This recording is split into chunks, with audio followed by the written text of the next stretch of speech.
All right, let me greet everyone who is watching us at the moment. So I'm having a discussion with my brother Genesis here, and we have had different debates. I think this is going to be our third debate. So we do enjoy engaging with each other. So he's someone who used to be a Christian. According to him, he was a pastor. And okay, there he is. He's back. All right. Hello, everyone. Can you hear me? Yeah, I'm fine. All right.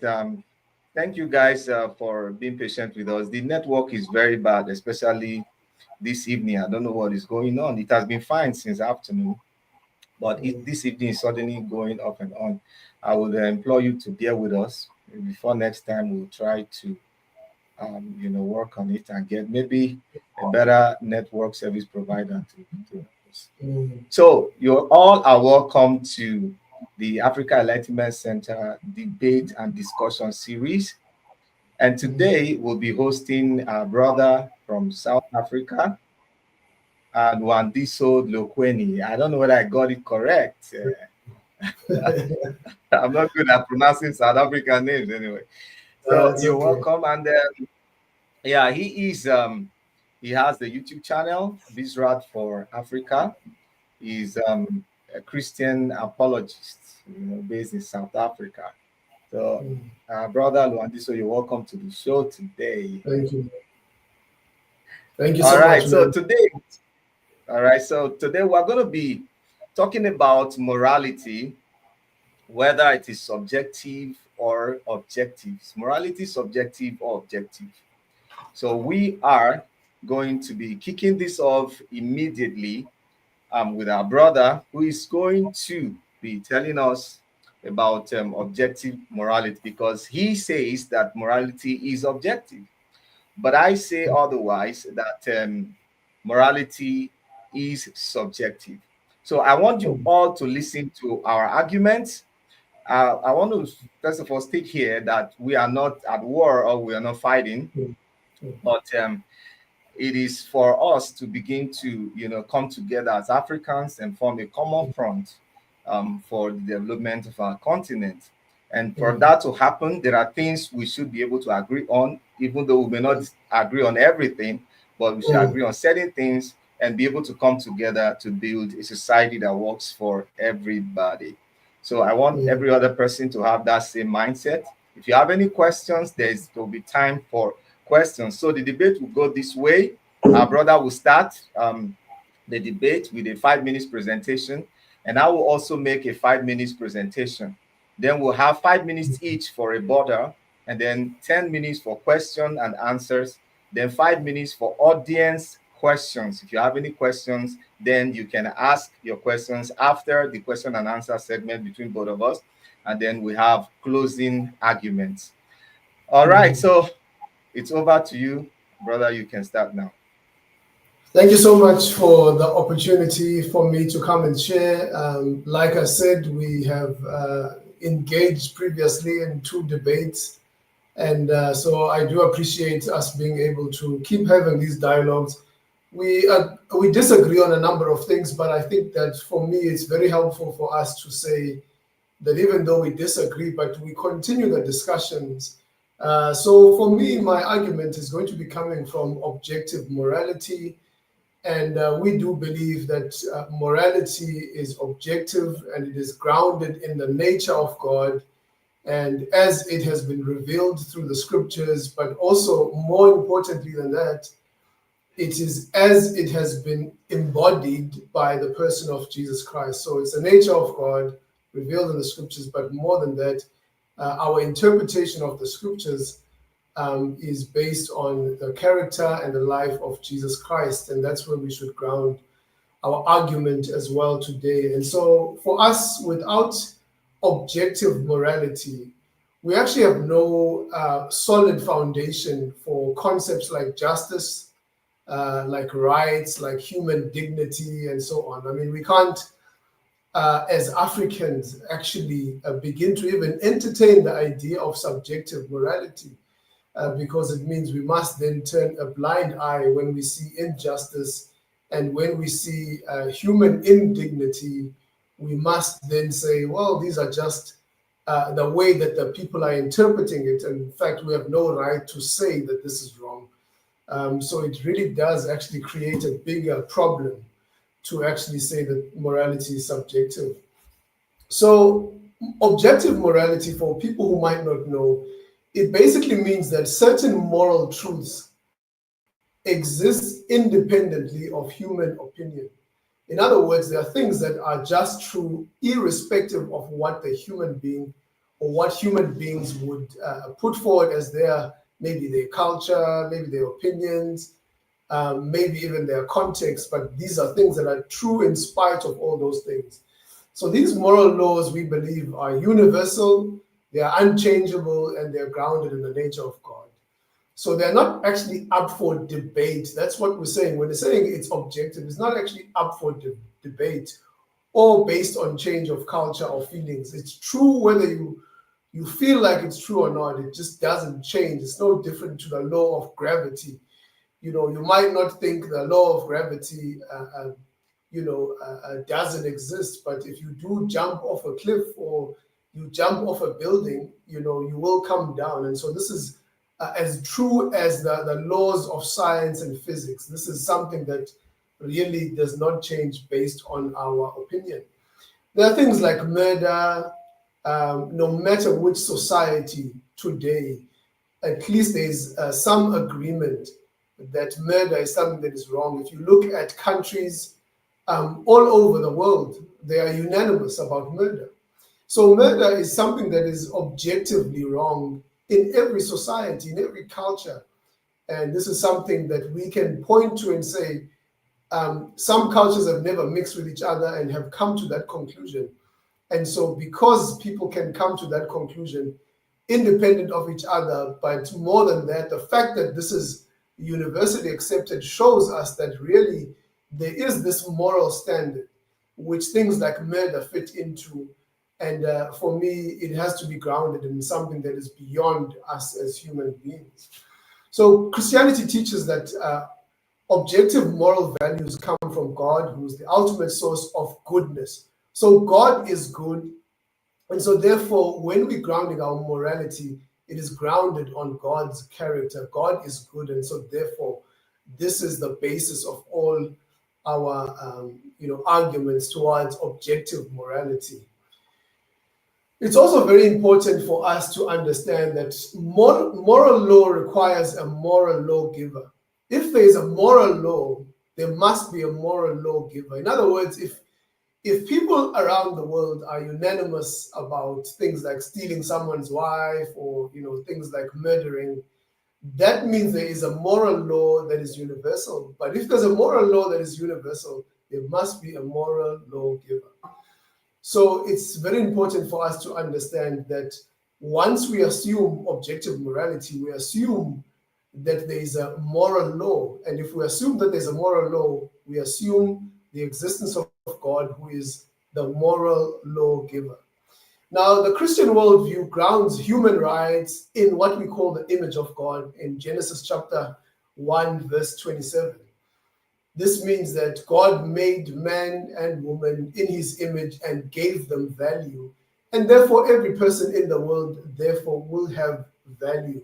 And so this is one of the things that we say, that everyone really has the right to justice, has the right to dignity on the basis of the fact that we are dignified by the fact that we're made in the image of God. So this means when we're saying something is true objectively, or when we say morality is true objectively, we're saying that, a person can be mistreated by society, and that society can assume that this is right. But actually, because everyone is made in the image of God, we can correct that society and say, this is wrong because all of us are actually deserving of dignity. I don't know how many minutes I still have, so I can see if I can move faster. Just about 2 minutes. Okay. So on the other hand, when we talk about subjective morality, it asserts that moral values are dependent on individuals and societies and what those societies prefer. So if morality is subjective, then concepts like justice and equality and human rights actually become null and void. I mean, if we look at people in Africa today, whether they are fighting in the Congo, whether there are people who are being exploited somewhere, whether there are children that are being used maybe as child labor, if morality is actually subjective, we can say those people are right to have child slaves and have child soldiers and all those sort of things. But the minute we begin to question that, we're automatically assuming that there is objective morality. And I've already said to Genesis before that one of the leading atheist philosophers, Friedrich Nietzsche, said there are no moral facts, there are only opinions. So really the atheistic worldview already assumes that there can never be something that is factually true in terms of morality. He says every claim to something being morally upright is just an opinion. And so the view that they are, basically atheists believe that the view that there are objective values is a mistake, because it presupposes the existence of a non-natural realm of values. So if the atheist accepts objective morality, they are then forced to assume the existence of God, and this is why most of them reject this idea. It leads to things like moral relativism, where no one or no action can be universally condemned as wrong or right. And so even when we're looking at things that are happening in the world today, no one can actually condemn it if morality is subjective. If morality is subjective, can we condemn things like apartheid that have happened in South Africa? We can't really, because we can say it was something that the society chose and it was right for that society, but then the society changed it and therefore it changed. But people that even instituted apartheid turned around and said it was wrong. So it was wrong whether they were still thinking it was true or not at the time. It didn't matter, because eventually they realized it was wrong. So this is what we're saying when we're saying, can we actually critique anything at all and say this is wrong if morality is based on our opinions?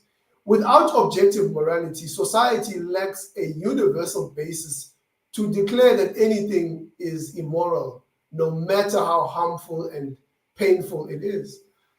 Richard Dawkins also said the moral landscape can't be based on shifting sands of the subject. What he was basically also saying that morality is actually objective, because if you base it on something that shifts, then really we can't really say this is moral. We can just say today maybe it is wrong, but maybe it'll shift tomorrow. So we can't really condemn it in its truest and most objective sense. So even Richard Dawkins, accepts that morality must be objective. So for me, this is one of the strongest arguments really for Christianity is this moral argument of saying that morality is objective. And if morality is objective, it's based on something that doesn't change, something that is beyond humanity. It's based on the moral law, and the moral law comes from the moral lawgiver. All right, thank you very much. We've heard from him, and then the next 5 minutes, I'm going to also, put forth my presentation. So, to start with, first of all, we have to talk about what morality is, and morality, simply can be said to be a system of set out, values used to determine what is right and wrong by individuals and cultures.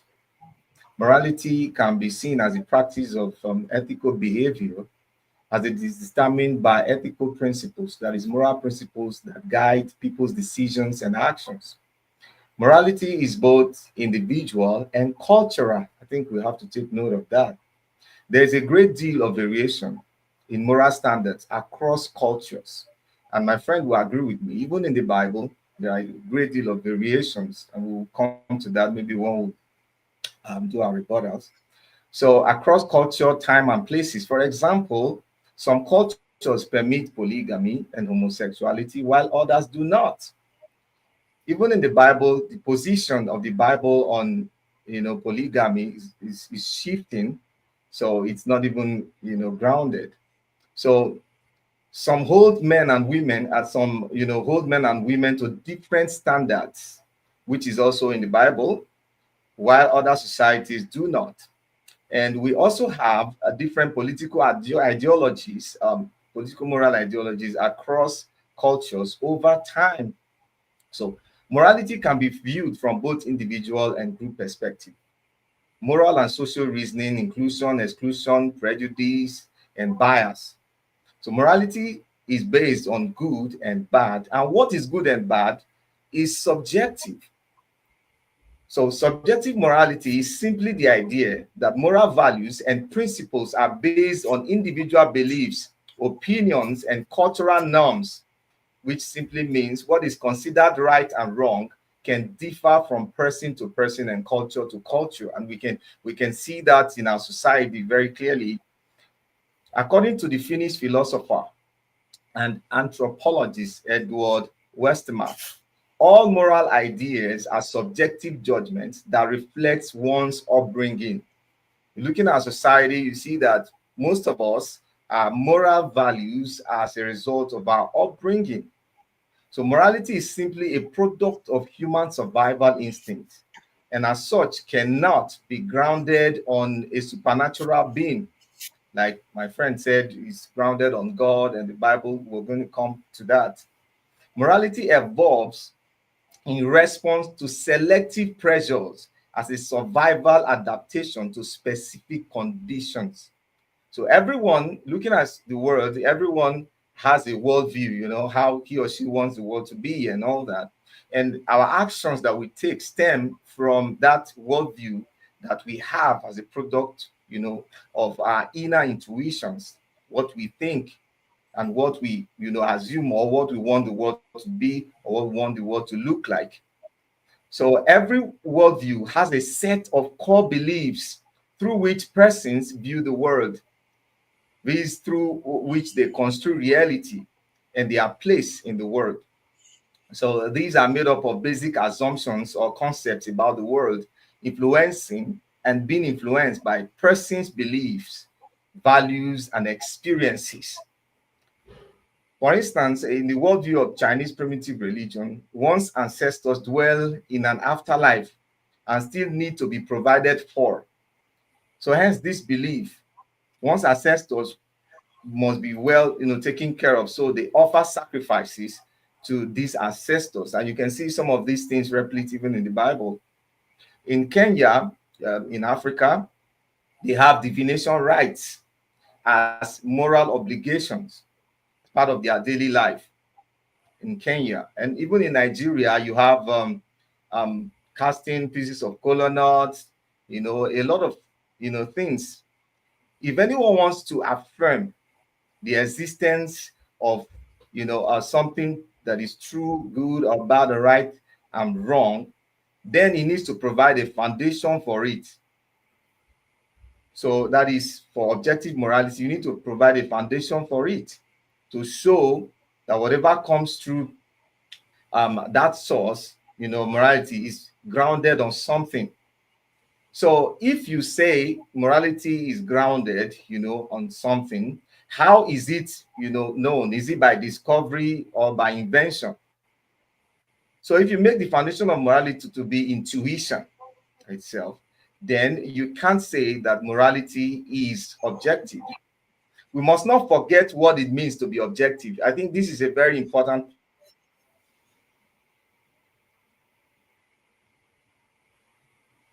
We must not forget what it means to be objective. To be objective means not influenced by personal feelings or opinions, but based on facts and verifiable evidence.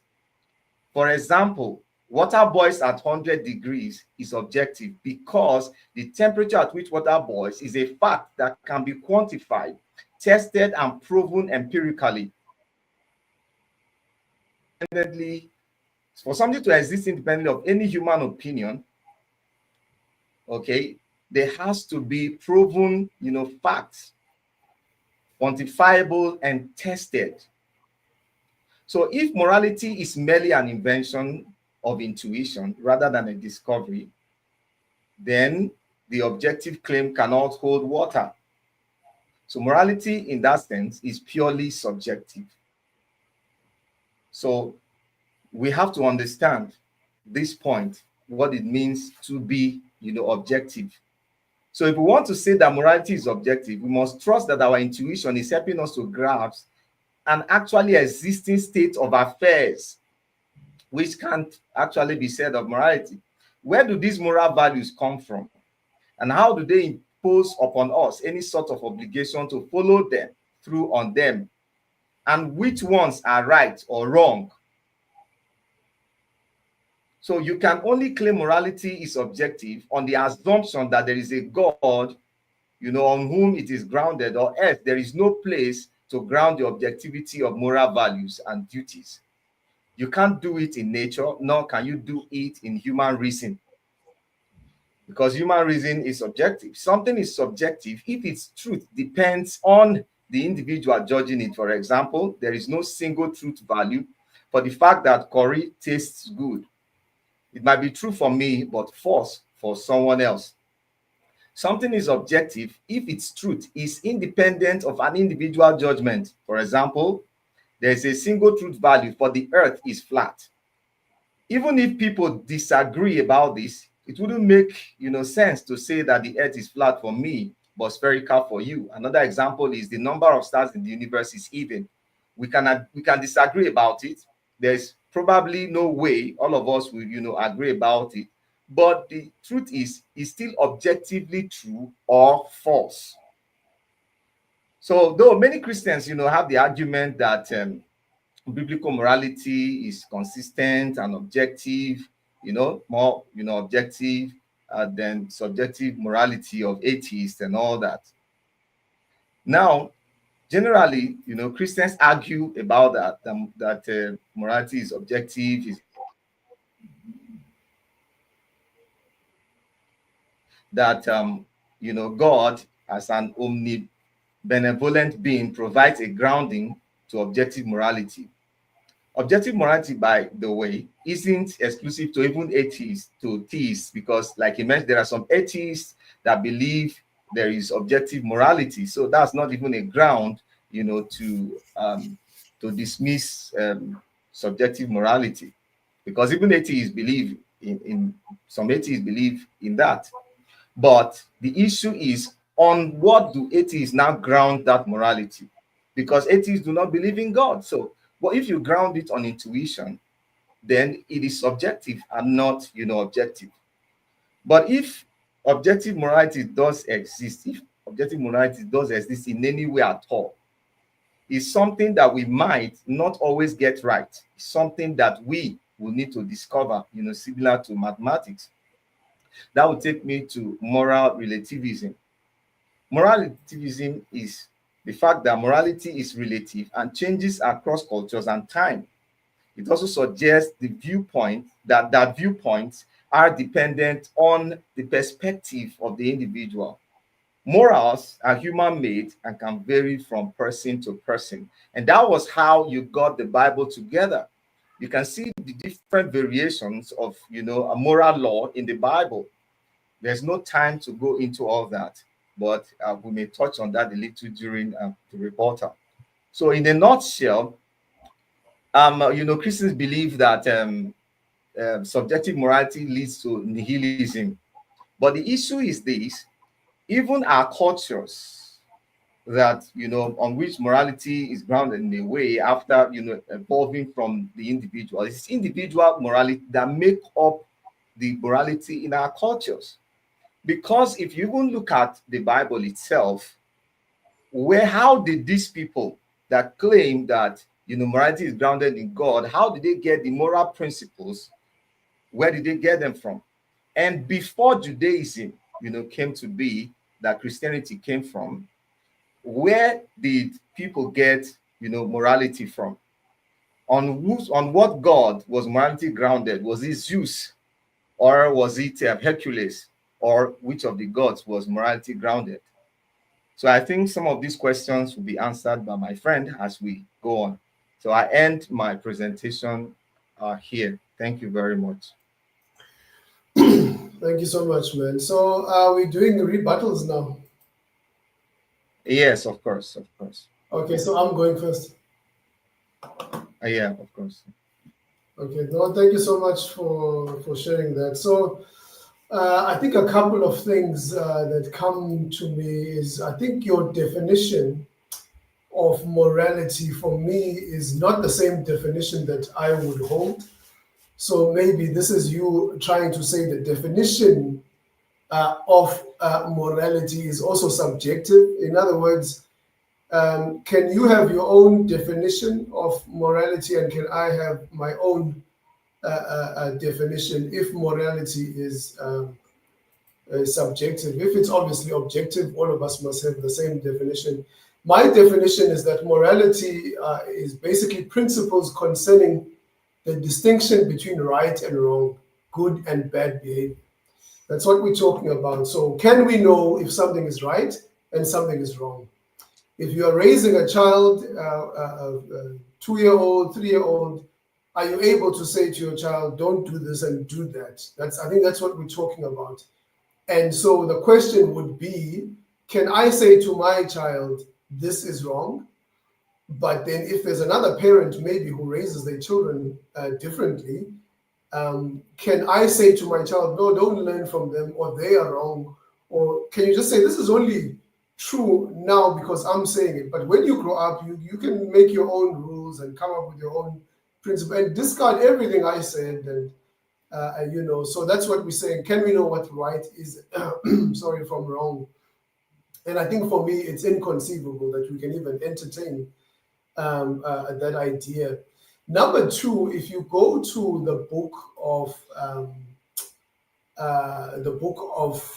Romans, the book of Romans in chapter 2 tells us that God has written his law in the hearts of those who are not even the Jews. And so for Christianity, we're not saying that God's moral law is only found in the Bible, but what we're saying is every human being in the world, every culture, whether you're talking about the ancient Egyptians, whether you're talking about South African people in South Africa, anywhere around the world, there are things that are universally true that you can find in every culture, every society, that people can agree. We can see that, hey, these things are common. We can see that the Jews had the 10 Commandments, but maybe you'll find with the Egyptians, they had another set of moral codes. And you'll find that there are things that are common. And some people will say, oh, the Jews and the Egyptians are close to each other. They would have learned from each other. But we can go all the way to China and we'll find moral codes there. And for us, so when the question of saying, was it the Buddhist God or whatever, the God of the Bible says, I have imprinted in every human being what is right and what is wrong. In other words, if a human being kills another human being, they don't need to know the Bible for them to know that what they've done is wrong. They will automatically feel guilt. They'll automatically have their conscience tell them that this is what you have done is wrong.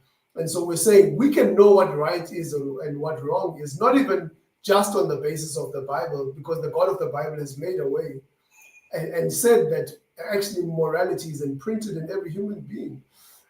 So that would be important for me to understand. And I think coming to those who are atheists, who are saying morality is objective. In fact, I would say even you, Genesis, believe morality is objective because you live your life as someone who knows what is right and what is wrong. You can condemn things that you see in the world and say that is wrong.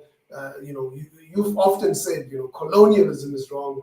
Africans have been misled and all those things. The minute you are saying that, you are assuming objective morality. And I think all of us live in God's world. This is why, I said it's like the laws of gravity. We can say there's no objective morality, but the reality is that we live our lives on knowing that this is right, this is wrong. That person lied to me. That person is wrong. That nation is doing well. That nation is doing wrong. All of us make those moral judgments. And it's that moral law that helps us to discern all those sort of things. So I think for me, it's quite important that we understand this. I think you also mentioned the fact that societies develop over time. And so we see a shift in morality. And there's a nice quote from William Lane Craig where he says that the fact that we can look back at history and say, hey, there's a shift in morality, and we can see the world is becoming more and more aligned with objective moral values. The fact that we can discern this shift and change means that morality is objective, because we're using objective morality to look at societies in the past and go, those societies, they didn't quite get it right. And now society and the world is moving more and more. And this is why we see that there's things that the world didn't agree on in the past, but today, things like colonization was abolished unanimously. Everybody eventually agreed, but maybe in the past there was this You can people round not up. know. Are we done? Yeah, it's even Okay. 5:28 now. So I know it's okay. It's all right. All right, thank you very much. So to start with, when you say morality is grounded, on God, on the God of the Bible, it amazes me because at what point did the God of the Bible start existing, and at what point were his moral codes, put out, to the society? Because humans have been existing long before the God of the Bible, evolved, which is around the fifth to sixth century, BC. So that was when the Yahwist movement, started, and that was when the Jews, started writing all of these moral codes, moral laws, and all that, in the Bible. And so, if you say it's grounded on the God of the Bible, I think something is definitely wrong with it, because morality did not actually evolve with that. And looking at the society that we are in, you find it that everybody, has his own, like I said, worldview. And all of this came out of our own intuitions, that we've evolved to a point where, because of the globalization of the world, if all of us were in different places, all of us in the world, maybe everybody had his own planet that I was living in, you will agree with me that we will not all agree on the same things, what is wrong or what is right. But as humans, as we evolve, as we mingle, that all of us, maybe three of us or five of us or 20 of us, 20 million of us, agree that drinking coffee is right and is good, doesn't make it, right. Because what is right for the other person may not be right for the other person. And that is the reason why we have different nations with different laws, different rules of engagement, because people have come to, evolve to a stage where they can agree on certain things. So I think that is what, most of you see as, objective morality, because people have come to agree on certain things over time. Like you talk about the Bible, the standards, for instance, Cain in the Bible killed his brother Abel. It's recorded in the Bible. And then we are told that the blood of Abel cried unto God. And then God had to now give a decree, later, that nobody should kill Cain. Anybody that killed Cain will be cursed. So on what, ground was that decision taken by, presumably by God and all that? So what moral standard was that the God applied? And when you talk about the issue of slavery, the Bible specifies the fact that slavery was good for the Israelites. They could take slaves, but they should not be taken as slaves. Any nation that takes them as slaves will be punished, whereas they can take slaves, and it specifies what they can do to their slaves. They can even beat their slaves so long the slave does not die. So looking at all that, and even coming to the New Testament, even the Apostle Paul at some point says, don't let anybody judge you, by, anything. What you eat will defile you, because in those days there were strict moral principles, moral rules that were supposedly to have come from God. So if all these things were supposed to have come from God, so why was there a shift? What was the shifting for? That you no longer need to eat certain things, for instance, shellfish. Now nobody should judge you for eating shellfish. It's no longer wrong, and all that. If you eat shellfish, or nothing will happen. So what was the ground for that.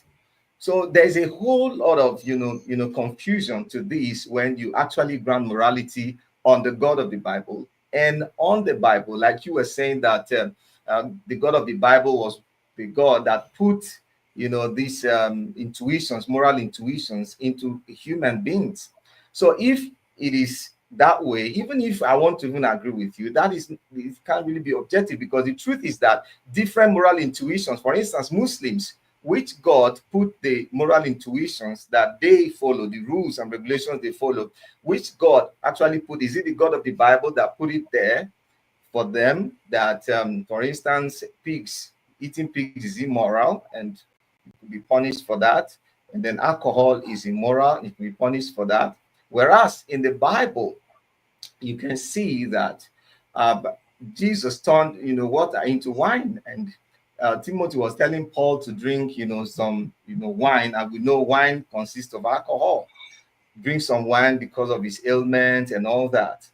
So there are a whole lot. We will not go into all of that. There's a whole lot to this. So with all this, you can discover that morality cannot be grounded on any God, and it was not the Bible God that actually put the intuition of morality in us. And you can say that I believe in objective morality because the world we have come to agree at some point are the things that we have accepted as right or wrong, and these things have kept changing over time. The things that were accepted as right and wrong, they're changing over time. That's why constitutions are changing over time. If there were objective moral principles, all of this will not be changing. We will know that this is this and that is final. So that's where I end my rebuttal for now. Time for question and answers. Okay. Am I asking or is it you asking? Okay, can go anyway. Should I go first or you go first? Yeah, you can. I guess you can ask first, no problem. Okay, so if I will ask this, you talked about because you cannot, as a Christian, you cannot, go outside of the Bible. Because if you go outside of the Bible, it means that you do not have any ground, for even this debate. So I'm going to ask you a few questions as pertaining the Bible and all that. First, how did the Bible writers, because you got the ground for morality from the Bible, from what was written by humans like you and me. Do we agree that humans wrote the Bible? Yes, but I did mention that the God of the Bible says we can know morality even without the Bible, because sorry, that's what I wanted to know, because the question is coming on top of that. Whether humans wrote the Bible, was it God that wrote the Bible or humans wrote the Bible first, so that I can ask the question that so God uses so we believe that God uses human beings the same way that God has instituted that, for an example, a family has a mother and a father, and God uses the mother and the father to raise the children. In society, sometimes God uses the government to restrain evil in the world. So we do believe that God uses people.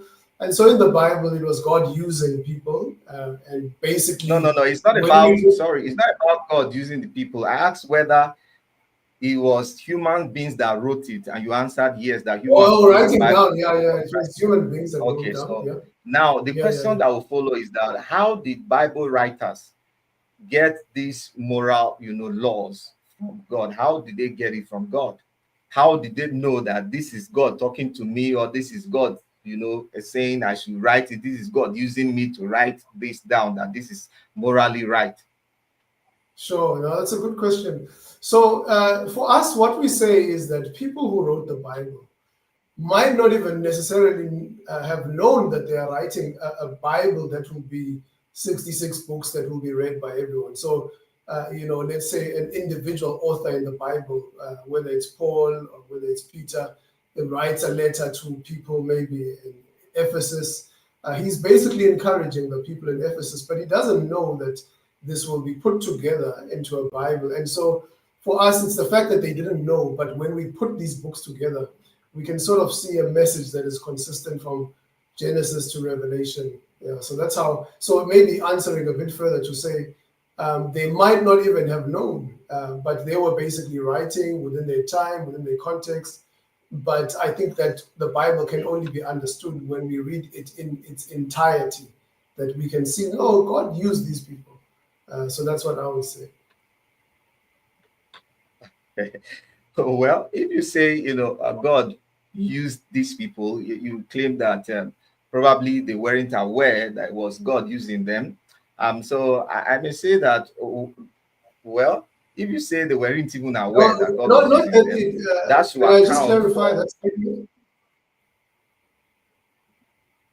You said they may So, not have they even been didn't know they aware were that it writing was the God Bible. using What I'm them. saying, they didn't know they were writing the Bible.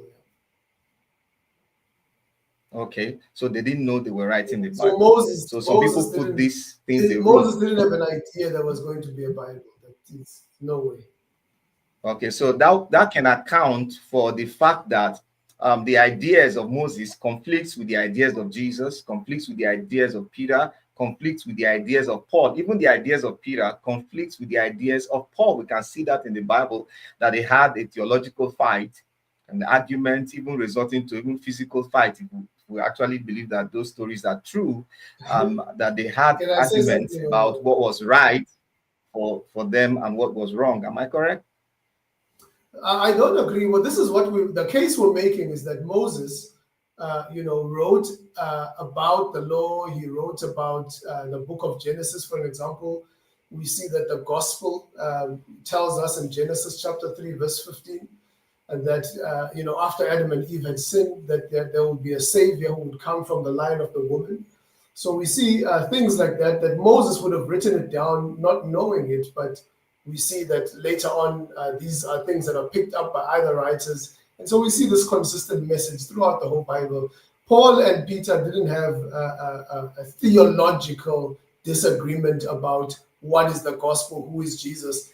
Basically, their disagreement was the fact that when Peter was in Antioch, he was friends with people who were Gentiles. But I think who is Jesus doesn't matter, because we are talking about the morality, from their writings, the moral yes, content, but they didn't writings. agree on what. So sorry, I wasn't clear. They didn't agree on what. Okay, so possibly maybe you've not actually read that part of the Bible very well to understand the disagreement between Peter and Paul when Paul was writing that.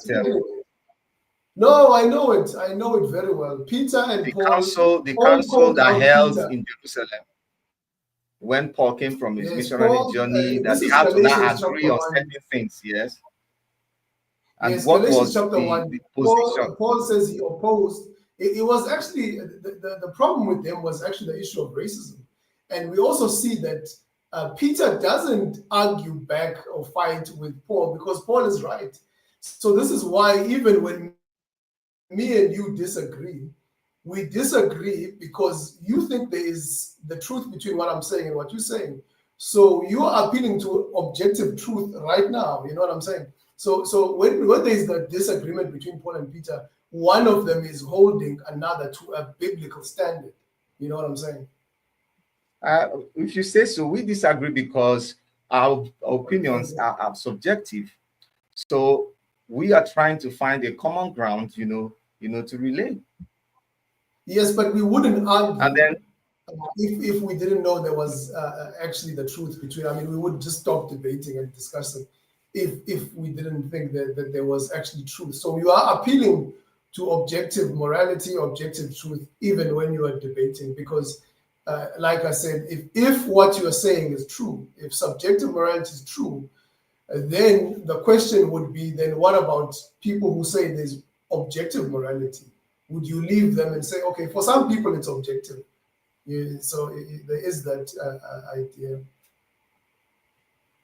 So now the Bible states that God created, evil. The same God that abhors evil. The Bible says God abhors evil. God doesn't like evil. But the same God created evil. According to the book of Isaiah. I may not I've forgotten the exact, verse and chapter, but I believe you know what I'm talking about. That because there were issues and all that. So the prophet tried to clarify that, and he said that it's God that creates evil. Even the blacksmiths or whatever that creates weapons of war to destroy, he said he made them and he causes them to do all that and all that. So what can you say about that when it comes to morality, and also the fact that the God of the Bible, the same things you talked about when you were making your presentation, you talked about thou shalt not kill, and all that it's objective. Everybody know that you shall not kill and all that. But for the God of the Bible, killing certain people was right, was morally right. For especially his chosen people, killing some tribes, eliminating them was morally right. So is it that the God of the Bible is confused, or what can you say about that? Because that is subjective decisions. Today you are this, tomorrow you are there, and all that. So what can you say about that? Yeah, I think the verse in Isaiah, again, there's a variation in. I think Africa I think Debates a lot are of giving people. us verse Isaiah 45:7. Oh, yeah. Hey, he's happy we're not fighting, eh? So I think on the verse you talk about in Isaiah, where God says He is the one who brings evil and something like that. I think the correct interpretation is where And God good. says He's the one who brings calamity, and He was basically telling the children of Israel that when they do wrong and they are captured by other nations like Babylon, it's actually Him who brings the calamity as a form of judgment. And this is consistent throughout the Bible, where even His own people, when they do wrong, we see that God allows other nations to conquer them and He brings judgment. This is the same way that He actually also, in Genesis chapter 15, he does say to Abraham, that they will first go to Egypt, and after that, then they will go to the Canaanites, and their sin has not yet come to fruition. And when they come in and they conquer, this is one of the ways that God is showing judgment very consistently throughout the Bible, even with His own people. But I think that even more than that, I mean, if you can imagine that, number one, in America, you've got a state that has laws that say thou shalt not kill. But there's also states in the States where there's the death penalty, where they can punish people by death. This another example would be to say if in Nigeria the speed limit on the highway is 120, and there's a criminal who breaks the law and the policeman chases him down, drives 220 kilometers an hour. Is that policeman wrong to do that? No. He is actually doing that to achieve greater good, or there is a greater purpose. So that And cannot so be even, objective, right? That can be so objective, no, right? it is objective because there's a law that's Not set. really, because death, killing, murder, murder is murder. We now have to define what is murder or what is killing and all that. Because, for instance, if a criminal, commits a criminal act and is sentenced to death, so it is at that point it is right, to kill the criminal. But the criminal killed somebody, and then the criminal is being killed. So what we are looking at is the fact that you Christians, you claim that killing is objectively wrong and is grounded on God and all that.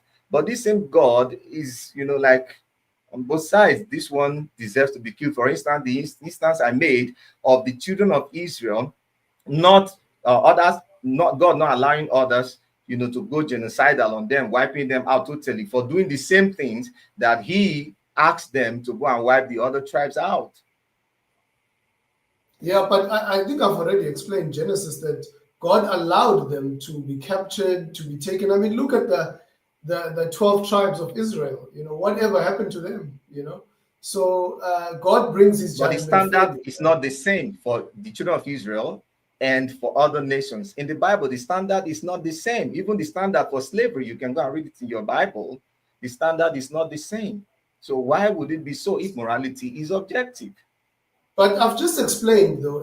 Okay, at least can we just close the one about God allowing nations to conquer as a way of judgment? I think that one we can at least agree that one is fair. All right. Okay. Let me ask one more question before you come in and ask me. Let me just cut it because of our time. So, if there is a final, because the objective morality for Christianity and especially Islam is based on the fact that everything is going to be brought to a final judgment by both the God of the Christians and Muslims believe their God is also going to bring everything to a final judgment where he will punish those who did right according to his standards and those who did wrong according to his own subjective will, whatever. So if it is true that there is going to be that kind of final judgment, what then is the basis for forgiveness? Yeah, I see what you mean. So if God doesn't forgive those people, then what is our basis for forgiveness? No, generally, if God, reserves judgment that, okay, allow people to do whatever they like, and then intermittently he intervenes and kills some people and judge some people, and then later he will now finally judge the same people again and others again, maybe possibly at the end of time, as you Christians believe. So if there's going to be another judgment, after this life and all that, what then is the basis for forgiveness? So you're talking about the people in the Old Testament now that were killed in the Old Testament. Even the New Testament. How do you not believe that? Because some Christians don't believe that anyway, that there's going to be a final judgment at the end of the day. No, I do believe that. I was just trying to understand the question is that so what if someone even was Jesus, killed in the Old according Testament? to the Bible, talked about it, that there's going to be judgment, right? Yeah. So what is the basis for forgiveness if it is so forgiveness? So from a biblical perspective, we believe that forgiveness is demonstrated in the cross when Jesus Christ is basically hung by his enemies, and he says, Father, forgive them, for they don't know what they are doing. So people who did evil to Jesus forgave them. But even more than that, theologically, we believe that all of us actually are guilty before God. And so Jesus Christ sacrifices his life in order to offer that forgiveness. And he makes it available to us now. So that forgiveness is available to every person. And that's the basis for forgiveness. I mean, I know that before that, psychologists do acknowledge at least that one of the best examples of forgiveness is in fact Jesus Christ on the cross. And forgiveness does actually liberate us because there's so many things people do to us, but I think that when we are I think that's on the basis that somebody believes in that. Yeah, but I think it's a good example for forgiveness. You can at least agree with me that what Jesus does on the cross is a good example. You might not believe it happened, but at least based on the story, it's one of the best stories about forgiveness. Not really, because there were other better stories before then, except maybe you've not come across them anyway. So I end my questions for now. You can go ahead. Genesis, wouldn't you say it's a good story about forgiveness? If you were to teach your child, let's just say you thought it was a myth, and you told your child this is a myth, never happened, but you can still acknowledge that it's a nice, even if you say it's a fairy tale. Let me tell you a fairy tale to teach you a lesson. It is still a good story about forgiveness. You can at least say that. Well, we had better fairy tales that my mother told me, my father told me, so I can use that. They're better. Give me an example. Anyway, you just go ahead with your question. Okay, it's fine. It's fine. All right. So is it me asking now? Yes. Yeah. Okay. So Genesis, there's a lot of things I think that we have kind of understated. For an example, I mean, for me. We're looking at Africa today, the state of Africa. And there's a lot of things that are happening in Africa. There's people, obviously, there's the wars, Sudan, there's the Congo. There's things that in the past, I've heard you say that these things are wrong. Would you say, for an example, something like what is happening in the Congo? Or maybe let me give you maybe a more direct question would be to say, if a society says, it is okay to use children as soldiers in a war, you would say that if that society agrees with that, then it's fine with them you cannot condemn that, is what you're saying. Okay, so we have to understand, the basis for this. That if a society agrees that okay, it's for them, it is good to use children for war. Okay, for me as a person, I do not have the power, to object to that, even if for me as a person, I don't feel it is right. That's why we're saying morality is subjective. To them, it is right for them to use children. And that is what has been happening in society. At the end of the day, another person comes up with an idea and everybody agrees with it and they say, oh, this is right. Even in the Bible, we had children soldiers in the Bible too, that went to war, young kings, who went to war and fought wars in the Bible too. So It's for a them, king. it was right That's a for king. them to That's a do that commandment. because it was commanded, by their God, because they grounded it on a God, on their God. So But that's for a me, king, though. every It's not the society, same thing as forcing a child. Okay, it's fine. Would you say the whether it's a slavery of king or Africa? not, No, but defines the a king is child the or one not. who, the king came with the idea to go to war. So here's the question then. Would you say slavery was wrong? Whether, The enslavement of Africans sorry, and Indians. I'm just asking that, would you say things like transatlantic slave trade, would you say those things were wrong? okay, according to the advancement that we have had in the society right now, a lot of people believe that slavery is wrong. So since I'm like just we asking operate you, I'm asking democracy, you, I'm asking whether you, for me as a person, forget what everyone else. I'm saying Genesis looking at slavery now. The Europeans thought it was right. The Africans thought it was wrong. Would you say these guys were wrong, even though they thought they were right, and these guys thought they were wrong? So you are now the judge. Now, is this right or wrong? We just want a clear answer from you.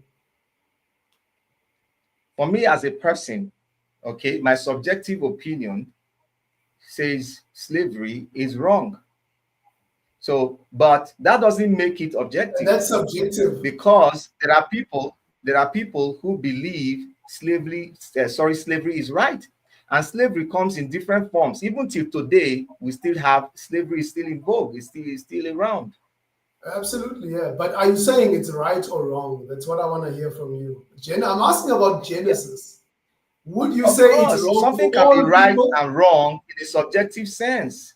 For me as a So, person, because when you talk about right and wrong, yeah, who defines right and wrong? What defines right and wrong? So it is yeah. Good majorly question. individualistic. And when people come together, it becomes cultural. When a group of people believe this is right and this is wrong.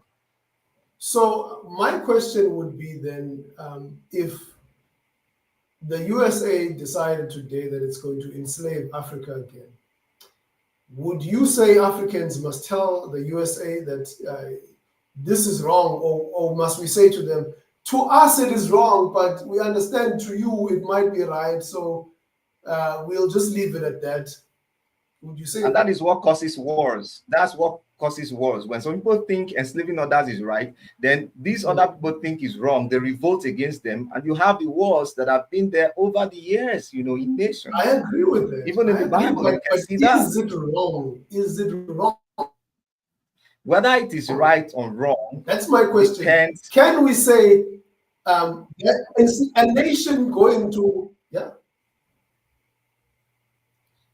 We as Sorry, Africans, you're did you talking say yes or about no? you're talking about we as Africans, not my subjective opinion right now. I'm talking about us as Africans. If we agree Yes. So that so it so is what I'm wrong, saying is, then to are us it's Africans wrong. right to say? Are Africans right to condemn? I'm asking. Okay, now I asked you individually. Now I'm asking if an African, let's say the president of the African Union, is he able to tell, for an example, America, let's say America is trying to enslave us, would you say he is right to say, when he says objectively, this is wrong, would you say that guy is wrong? He mustn't say objectively.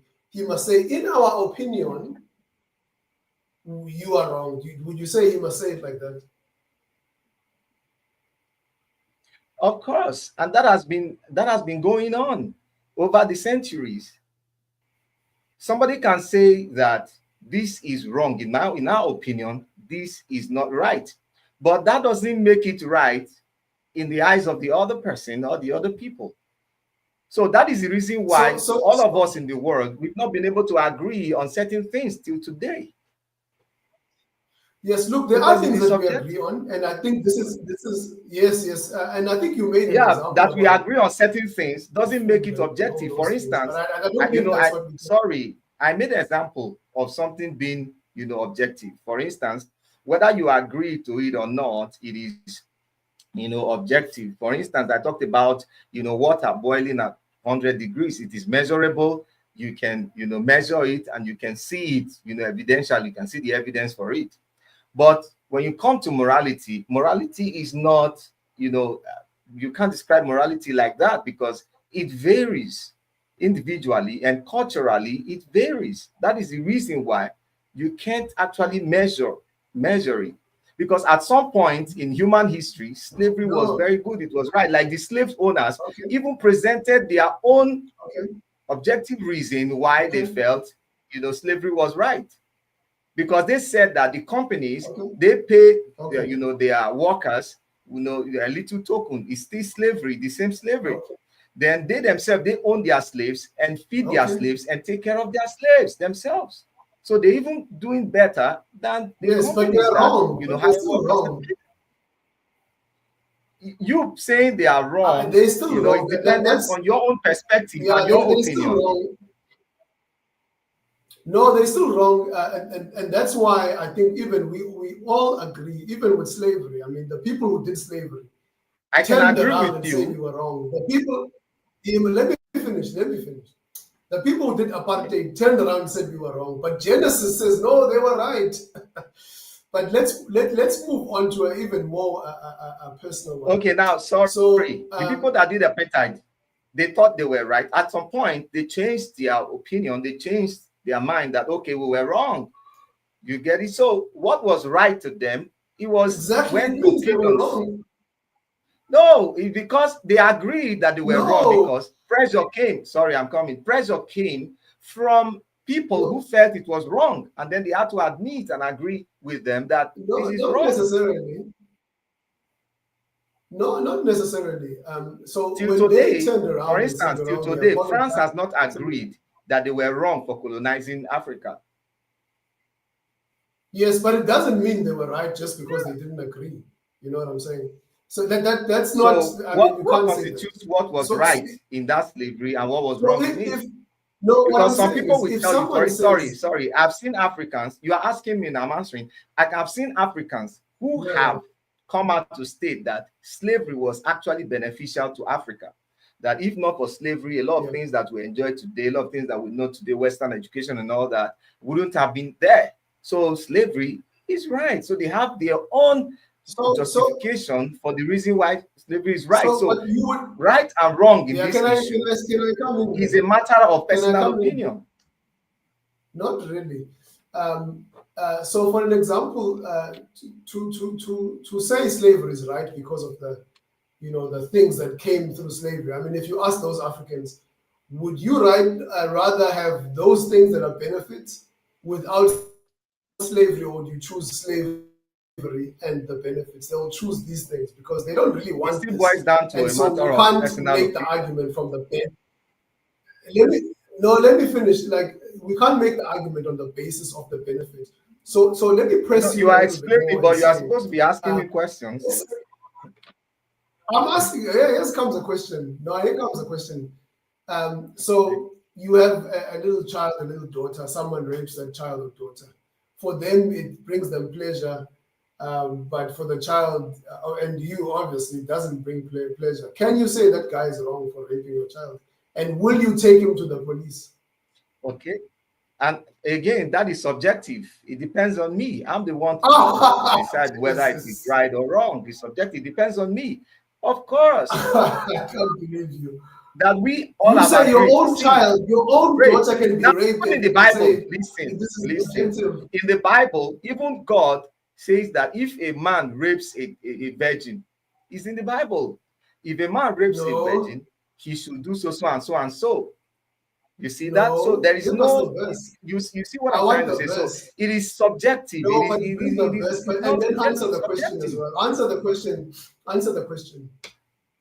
Answer the question. If your daughter, Genesis, I'm asking you a specific question now, and I'm asking if your daughter got raped, would you say the person who raped the child is wrong, or would you say it was just a matter of different moral values? Would you say that?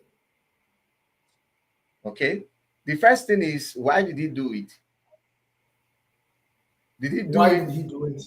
Yeah. What was the reason why he did it? For me, as a person, because you are asking a personal question, if you ask a personal question, I will personally answer it for you that for me, it is wrong. But that is not to say that Why is that it is wrong? the Why is it general. wrong? Why is it wrong? Why it is wrong is because intuitively I feel it is wrong. For me as a person, I Absolutely. feel it is wrong. Exactly. So Why that do is you feel subjective. It's intuitively? subjective because I feel it is But wrong. Because no, but where it does is that intuition come from? Why is there the wrong? Why is there wrong do anyway? you know where that intuition does not come from any God? That I'm not intuition saying it comes comes from from God. within me because it's what I feel. We are human beings. We I'm not feel saying, differently, right? I'm asking you, where does that come from? I'm not saying it comes from God. You answer. You give the answer. I have told you that it comes from within me. That Yes, intuition comes from but within me. why does it tell you it's wrong and not right? Because it's me. No, it's not because you're trying to say another father Yes. who has. Are you trying to say there's another father Because it's me. that can Because, for see their instance, daughter now, get raped listen, let me and tell you not feel the something. same way? I'm answering you now. For me as a father, my response to such a situation will be different from the response of another father to the same situation. We have seen it all over. What? Yes, There's of a father course. out there Yeah. who can.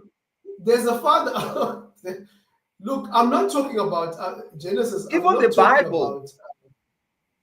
No, I'm not asking I've you about the answered your Bible. question. I don't know what you I'm actually asking you want me to. to say, but I've answered your No. What I question. want to do, what I want to know. For me, intuitively, for me as a person, Why? what about animals? What about animals? What about the animals?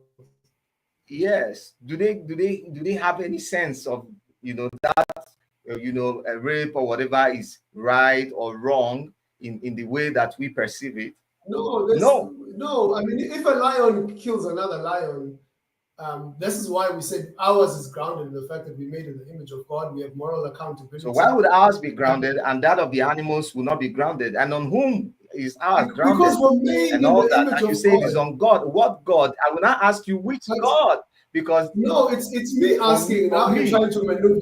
You're trying to maneuver your way. Can you say no, I'm asking you. I've someone is answered your raping question. your I said child? you asked me a Can direct you say question. someone So was you asked raping me a your personal child? question. Can you say no? It was just a matter of You opinion asked and not me take how I will respond. to I've be held told you accountable. that for me as a person, it is wrong. For me as a person. Yes. So But why? what Why is constitutes it wrong? right and wrong? That Why? for that. If you Why ask is me it wrong? why, it is because intuitively I feel it is wrong. But why? Where is that coming from? That intuition, and you're right when you say It is coming intuitively. from within me. If you want to plug in the God of the gaps, Exactly. wait, you can't plug in the God of the gaps into this. You get it? No, Because I've I'm not answered putting your the question. I God said, of for the gaps, me, but I'm it is wrong. saying It's not coming from anywhere. It's coming from within me, my intuition. If my intuition says it is wrong, and I've answered you that's that what this for me intuition. is my intuition Yes, says I'm this is asking. wrong. I'm asking now. Let's keep this. And there are This. equally, We're I've doing well. answered you. If you We're ask doing me well. where it We're comes doing well. from, I'm I've asking. answered you, it comes from within me. I'm asking. Genesis, come down. From within my intuition. Okay? Calm down. Calm down. Why does your intuition say it is wrong and not right? Do you see that Why my your intuition intuition says so? clearly leans towards it is wrong? Why? I've answered you that it is my intuition. Okay, it's from my I agree with intuition. you. And you're Yes, asking me why my intuition will say that is wrong. That is not a question to be answered because there's no basis for that What? question. Wow, Of Genesis. course, because We're asking each other now. How you can can't you even say answer that question. If you want to answer that question, you will plug in the God of the gaps and say it is God. And there is no proof No, I'm because not we doing define that. morality, talk about evidence and Genesis, proof and all that. There's no calm evidence to down, what you calm say. down, And I even have calm evidence down, against calm whatever down, you say in that the fact that calm you down, claim that the calm God down. you claim Genesis, actually came to be in the Genesis. 4th and 5th, between the 5th and 6th century BCE. Calm You down. get that? No, So Genesis. it comes from my Genesis. intuition, and I think Genesis, that what is going on sufficiently now in answers the the debate? question. What's happening now in the debate, Genesis? Can you see it's degenerating? It's my turn to ask, and I can ask No, any question. you are not Can't agreeing. be Listen, you have asked me a question. Wait, I'm coming. You have asked me My a time is question. not up. I've I'll keep answered the asking question. until it's up. The time of questioning is up anyway, but I just wanted to give a little time so that Oh, we it's can, up. No, let me know if it's actually done. No, clarify it's fine. something. If it's done, it's okay. All right, so there are questions from the comments, and then I think the first question is here. I'm coming. Okay, I think Africa Debate asks, I've always wondered why Genesis is called Apostle. All right. For me,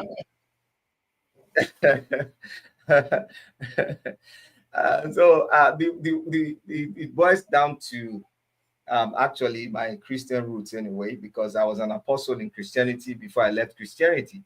So I just fancy the title, and the reason why I fancy it is the fact that I look at myself as somebody that is out to pioneer, certain areas of knowledge and intuition in our society. That's how I see myself. So I see myself, in that light. That is why, I retain the word apostle. The truth is that the word apostle does not originate with Christianity, if you care to find out. So many people, like a lot of people ask me, you are no longer a Christian, you are answering apostle. So that is the reason why. And then the next question, it says, I've heard that subjective morality can still be very significant, like in the case of diamonds, being significantly valuable, yet given value by humans and not innate value. The truth is that whatever somebody, values is actually dependent on the person's, intuitive knowledge.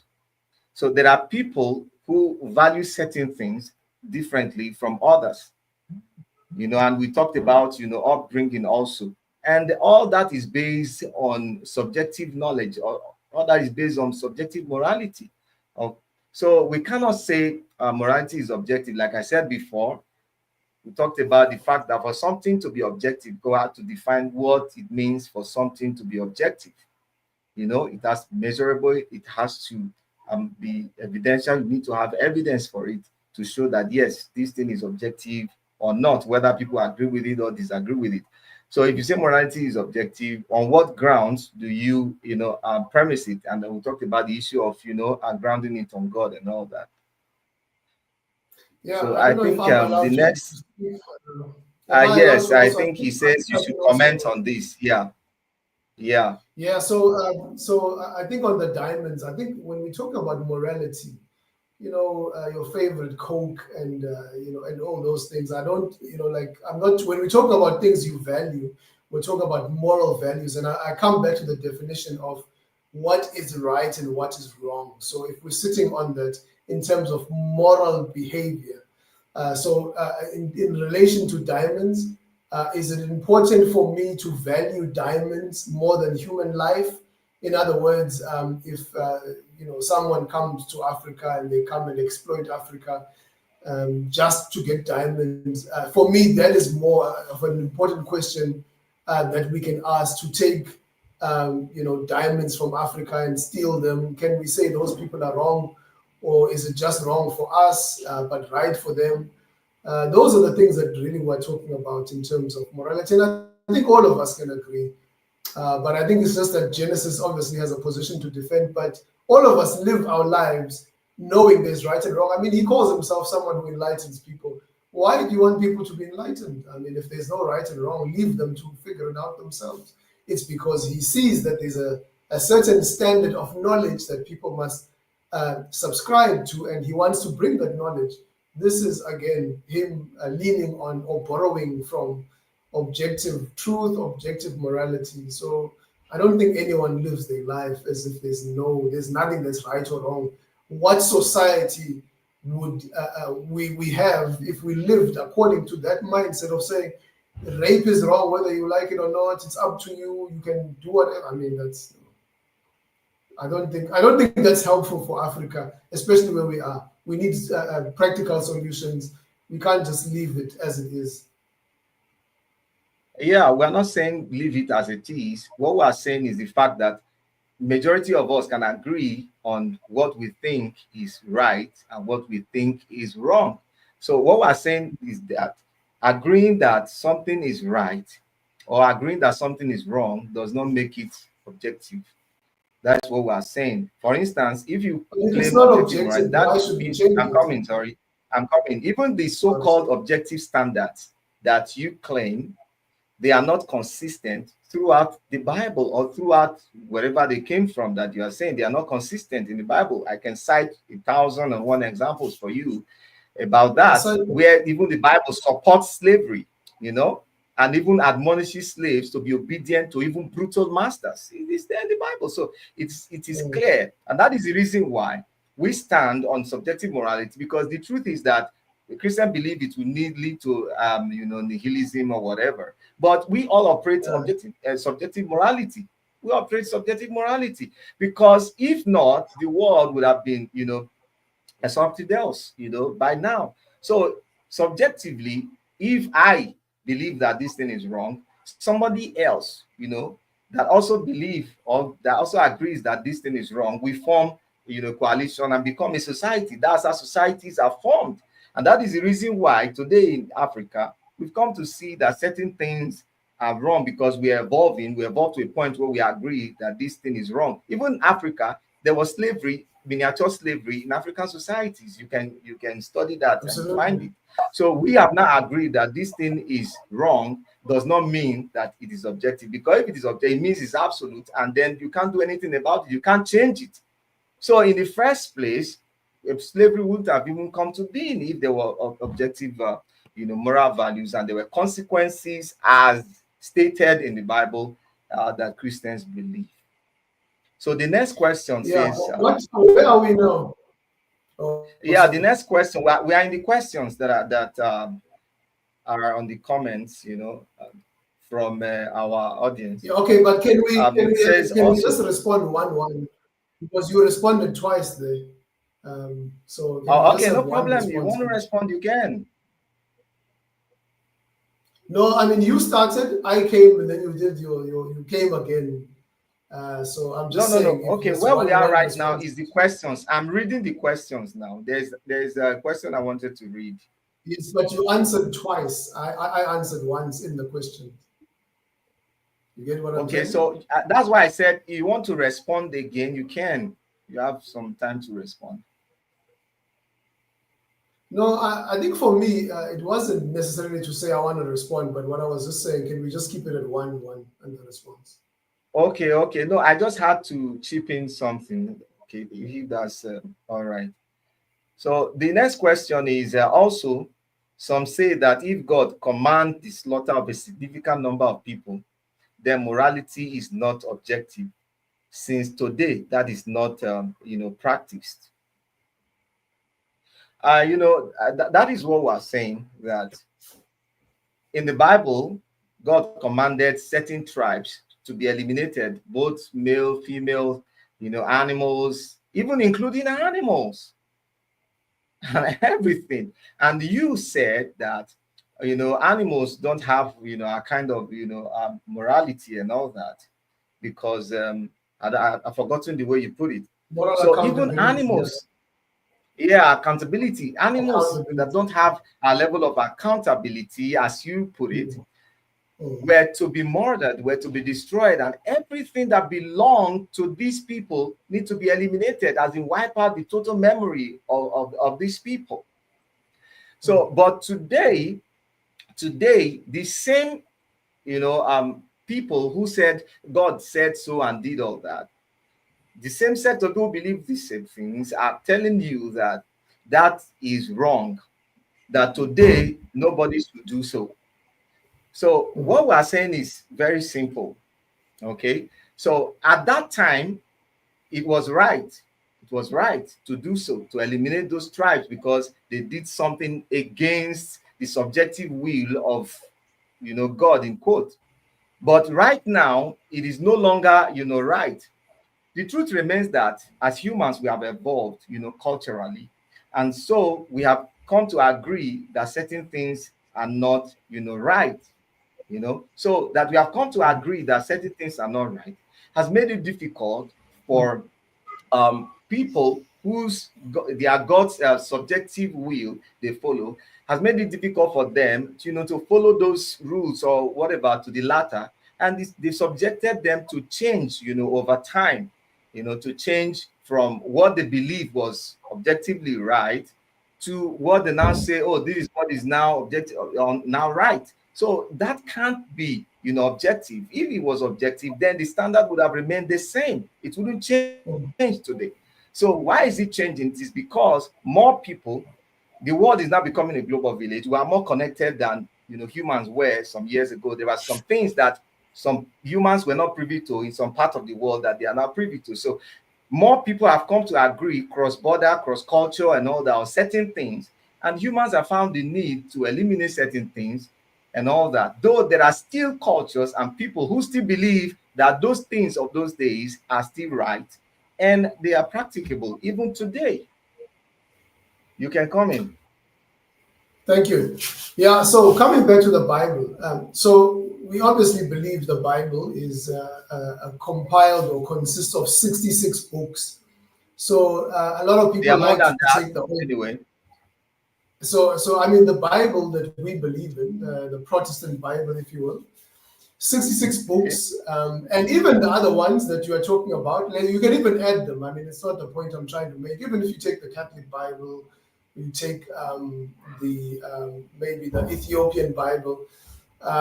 So even this point is even worse if you talking about. Sorry, you should use the African Bible because you're an African and you talk about, No, truth has no color. I don't believe in truth that has color. So I mean, this is. I know, but you're talking about Africa, I must ride a horse because Africans used to ride a horse and not use a car. No, let's not play those games. Anyway. So no, you are the one saying. But anyway, the point I'm trying to make is nobody believes the Old Testament by itself. So there's no Christian in the world that can say, for me to be a Christian and to live morality as it is instructed by the Bible, I'm going to take the Old Testament. And so the minute you're just isolating the Old Testament, for me, you are actually trying, in a sense, to divide the Bible. We read the Bible in its entirety. And there are things that God commanded in the Bible, in the Old Testament, specifically to the nation of Israel. Does it mean those things are carried over after Jesus comes? There's Peter. The children of Israel are under Roman rule. Jesus Christ could have easily overthrown them, being God and being powerful. Peter picked up a sword to try and harm them, and Christ said, "But that's a change, It changed Whoa, dude! It's my no. It's time for this. There's crossfire now. I'm responding to the questions in the comments. Come on, what's the problem? It's don't interrupt me, please. So if Jesus interpreted the passages in the Old Testament to mean that these are eternal things that God has commanded, then he would have said to Peter, let's annihilate them. It doesn't. It's a specific commandment for a specific time. We don't see that God saying, okay, keep doing it. No, it's for a specific time. I made an example. If the government of South Africa said the speed limit is 120 and there's a criminal that goes more than that, if the government, an official is chasing down that criminal and they go over the speed limit, are they wrong? No, absolutely not. So we do believe that when God brings his judgment and to bring about greater good, absolutely he can do that. But for a Christian, we interpret the Bible on the basis of Christ and his life. Where do we see that in the life of Christ? Where do we see that in the life of the apostles? It's not for me as a Christian to repeat what is said there. So my morality is based on Christ. You can't bypass Jesus and isolate the Bible to the Old Testament. So that's what we're saying for us. I think there was also, I'm trying to think, there was a second point that was made there. I can't think of it now, but it's fine. Okay, so what you have basically said, because this time for Crossfire, the Bible specifies some of these, what do you call it, Bible moral codes and all that, that these codes, these things are commanded for you and your generations forever. Clearly stated. Yeah, there are some things that forever. There are some things that are.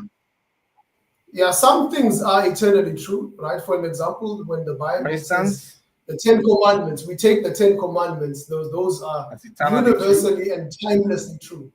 But there are specific commands when God says, do this. It's for that I'm specific coming. Thou shalt not worship, other gods beside me. I'm coming. But there's no Thou shalt not worship other gods before me.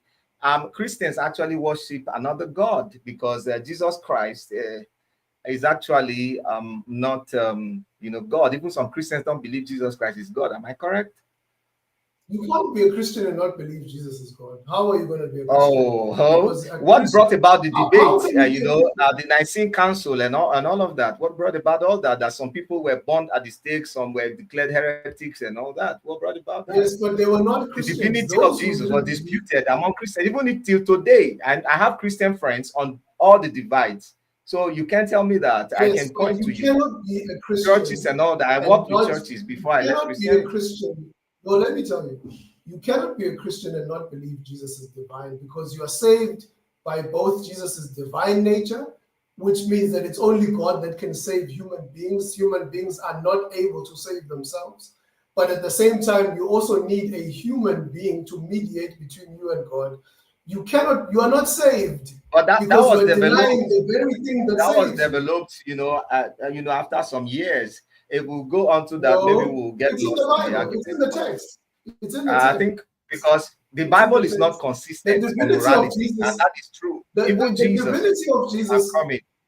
Now, when you say the Bible is not consistent, it's not consistent. Is it objectively inconsistent, or is it inconsistent to you?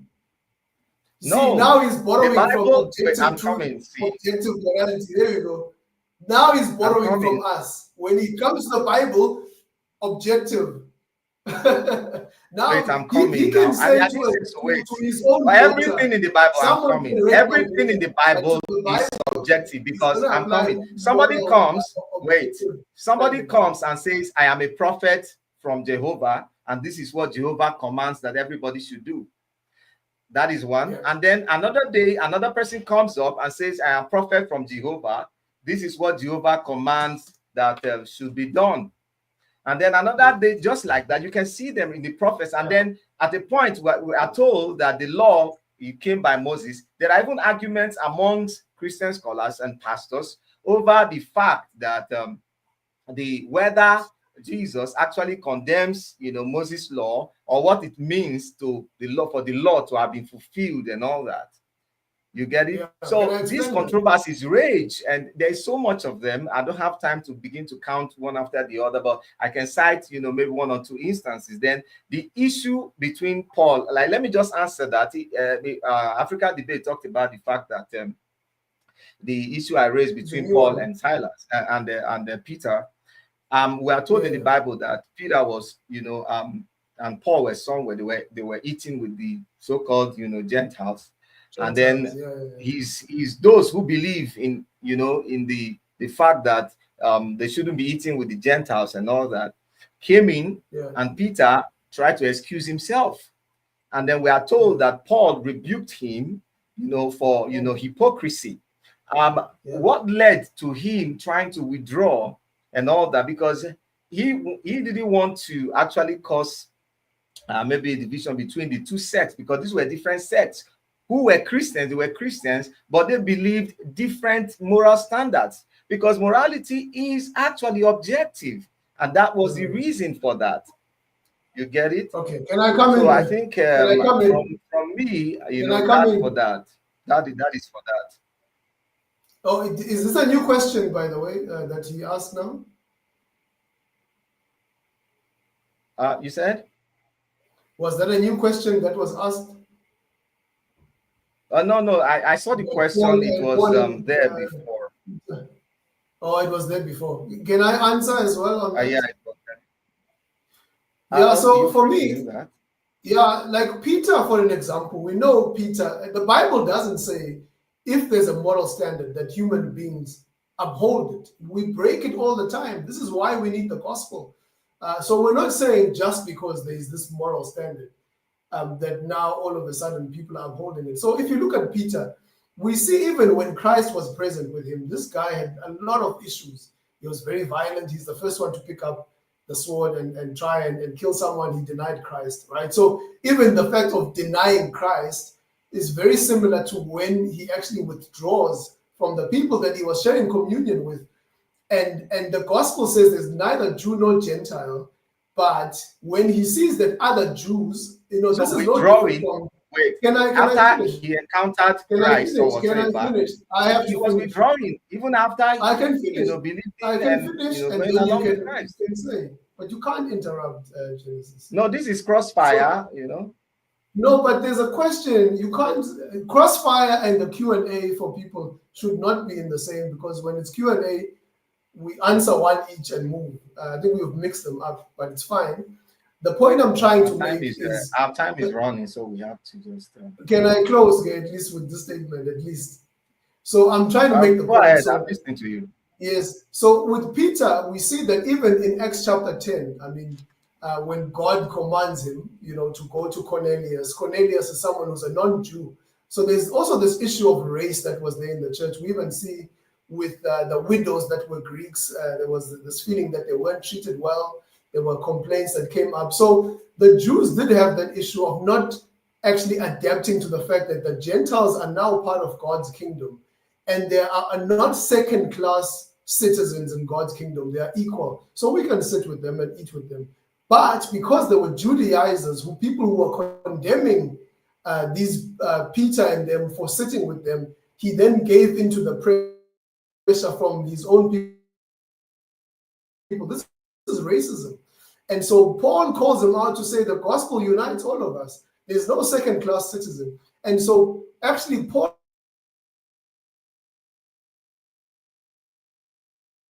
is holding Peter actually. Hello, are you done? Are you done? Yes, I'm done. Okay, so if I just chip in 1 or 2 words, if you talk about that is racism, it's still there till today, so it hasn't changed really. So we can hold on that. So I think for now, because of our time, Genesis.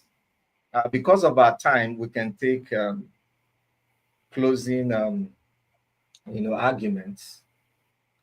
If you have something more to say. Or should I start? Yeah, you can go.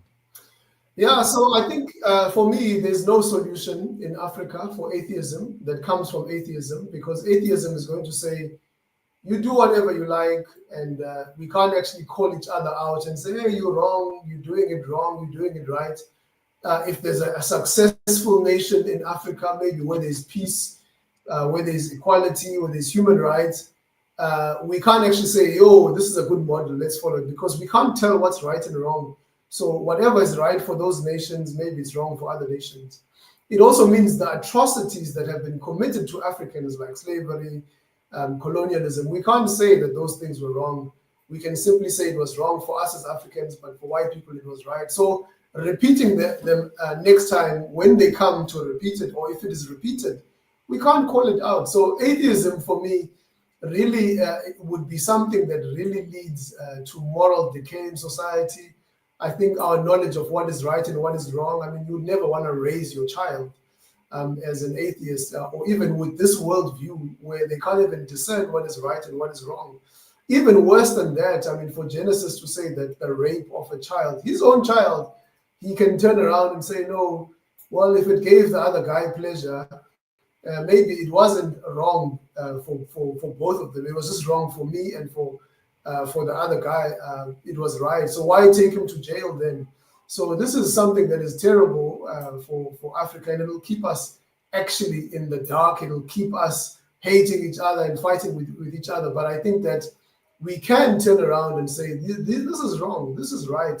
We need to build a society that looks like this. We need to build a society that looks like that. But to say that there are no moral standards, for me, is what will actually make Africa even worse. But I think that when we come to the Christian worldview, we know that we can ground morality in the character of God. We can ground it on something that doesn't change. It's true timelessly. It's true beyond race. It's true beyond color. It doesn't matter who did it. If it's wrong, it is wrong. So for me, this is why I always say atheism doesn't bring any alternatives to Christianity, but all they can do is to try and look for things in the Bible to say, oh no, this is wrong. Look slavery there. But what is the alternative? The alternative is to say that, well, we can actually say the Bible, even though we can see maybe, or what he's saying, things are wrong in the Bible. He can't say they are wrong for all people. So even this debate, I mean, if he were to win this debate, it would mean that he is objectively right and I'm objectively wrong. He can never win this debate because it's just a matter of opinion. It's up to whoever to determine what is right and what is wrong. So it's not a good solution at all.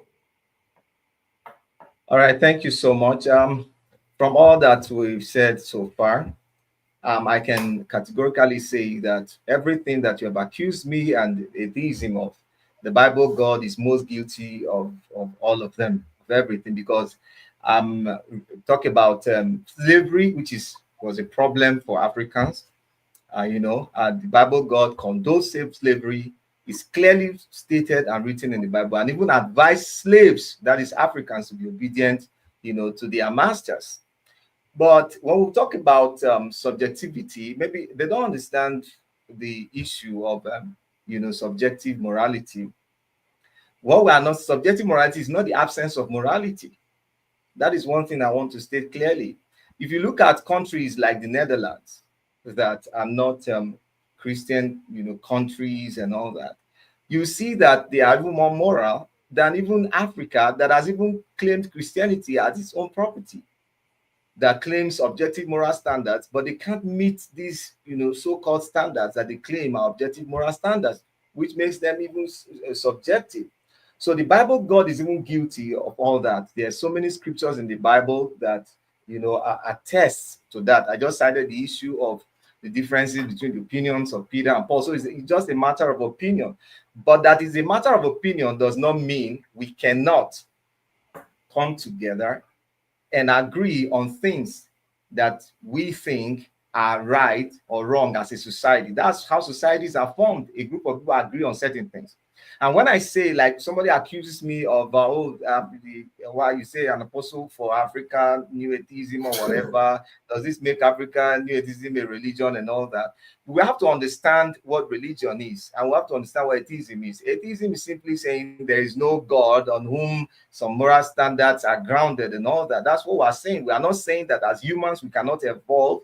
As humans, we cannot agree on certain things and believe and say that, okay, this is right and this is wrong for our society. For instance, for Africa, there are things that we all agree upon, a group of people, as in most Africans, agree upon that this is injustice to Africa, even though we've done that to ourselves as Africans before now. History will show you all that. So we can agree on certain things and advance as humans, but that is not to say that morality is objective, because if there's objective morality, then the Bible will not be that controversial and double standard in nature. So to round it up from my own end, I will say that morality is objective does not mean there will be nihilism. That morality is subjective does not mean that humans cannot agree on certain standards. And that is what has happened over the years, and not that morality is grounded on any God. There's no God that is deciding morality of humanity, but humans themselves. Thank you so much. All right, we've come to the end of today's debate. I hope that we'll have another episode, to talk about other things, because I think together we can advance knowledge in Africa and grow as a people and take our rightful place as a people in Africa. Since we started agreeing that there are certain things that we need to do, because all over the years, Africans have not agreed on certain things, but I'm glad that gradually we are coming to agree on certain things that we feel, should be done. Thank you to our guest, Wandiso. He's a wonderful gentleman. I always love having interactions with him. And, thank you, Africa Debate. I remember, you hosting me the other time. It was wonderful, and I want to say that we can continue to collaborate and work toward the growth of ourselves and Africans in general. And thank you to all those who stuck with us and watched the debate. You can support this channel, by sending super chats during our live programs or super stickers. And you can also send us super thanks to support what we are doing. If you believe in what we are doing to help the cause of Africa. So whether you are Christian, you're Muslim, whatever religion you belong, we can all advance knowledge and become better as a people and as a society. So I want to thank everyone once again. Thank you for staying with us. Bye-bye.